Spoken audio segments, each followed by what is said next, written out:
చేసేది ఇదే నాకు అని దేవుడిని దూషించే ప్రజలు లేరా? దేవునికి మహిమ కలుగును గాక. హల్లెలూయా. దేవుని నమ్ముకున్నాను. చాలా మంది మాటని అంటే బాబు నమ్ముకుని నాకు కష్టాలు ఎక్కువైపోయినాయి అంటే, దేవుడు నమ్ముకోకముందే నాకు బాగుంది అంటారు కదా. స్తోత్రం. హల్లెలూయా. బాబు నమ్ముకోకముందే బాగుంది, అప్పుడే నా పని 3 పువ్వులు అది కాదు. బాబు నమ్ముకున్న కానించి ఏం బాగాలంటారు. అసలు కలిసానే దేవుని యొక్క వాక్యం అంటుంది, దేవుని సన్నిధిలో ప్రతి విషయాన్ని నువ్వు చేయించే వ్యక్తిగా నీవు మార్చబడుతూ ఉండాలి. ఏమి ఉన్నా ఏమి లేకపోయినా ప్రభు సన్నిధిలో దేవుని కోసం నిలబడే వ్యక్తిగా నీవు మార్చబడాలి. పౌలు ఒక మాట అంటాడు, నాకు ఆకలి కొని ఉండడం తెలుసు, కడుపు నిండటం తెలుసు, సంపూర్ణ స్థితి తెలుసు, దీన స్థితి తెలుసు, అయినా నేను ఏ స్థితిలో ఉన్నా కానీ నేను ప్రభువును మర్చిపోయే వ్యక్తిని కాదు. స్తోత్రం.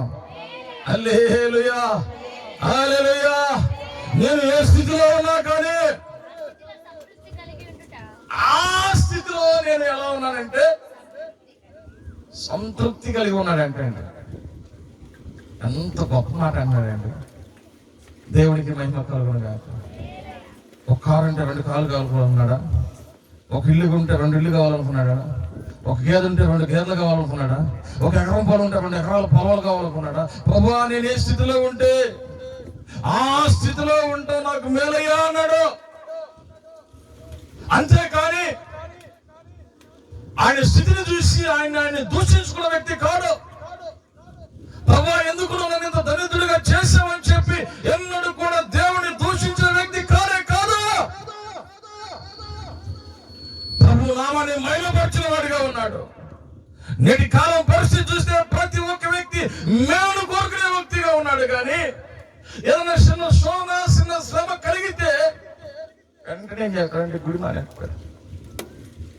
ఏందన్నా ప్రార్థన కాలేదంటే ఏం చెప్తాం పాస్టర్ గారు,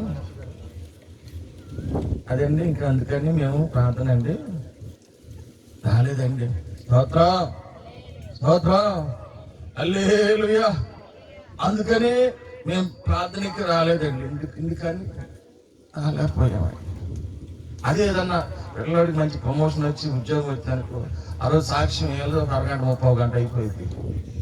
నేను చూస్తున్నానండి ఆ బాధలన్నీ. స్తోత్రం. హల్లెలూయా. ప్రసంగానికి సమయం ఉండదు, సాక్షి 30 గంట అయిపోయింది. నేను ముగిస్తాను, ఆయనకి దైవ సేవకులు వచ్చారు. దేవునికి మహిమ కలుగును గాక. హల్లెలూయా. అప్పుడు సాక్ష్యం చెప్పి ఏమో తీక పిల్లలు మొక్క పెట్టిన కానించి పిల్లడు పుట్టిన దాకా చెప్పిద్ది. దేవునికి మహిమ కలుగును గాక. ఎందుకు ఈ మాటలు, ఎందుకు ఈ సాక్ష్యం? దేవుని యొక్క సన్నిధిలో ప్రభు అంటున్నాడు, నీకు కష్టం వచ్చినా, బాధ వచ్చినా, శ్రమ వచ్చినా ప్రభు కోసం నీవేం చేయాలంటే నిలకడగా నిలబడే కృప ప్రభు నీకు తప్పక దయచేయబడును గాక. అలాంటి కృప ప్రతి బిడ్డకు దేవుడు అనుగ్రహించబడును గాక. శ్రమలో కూడా అందుకే దేవుని యొక్క వాక్యం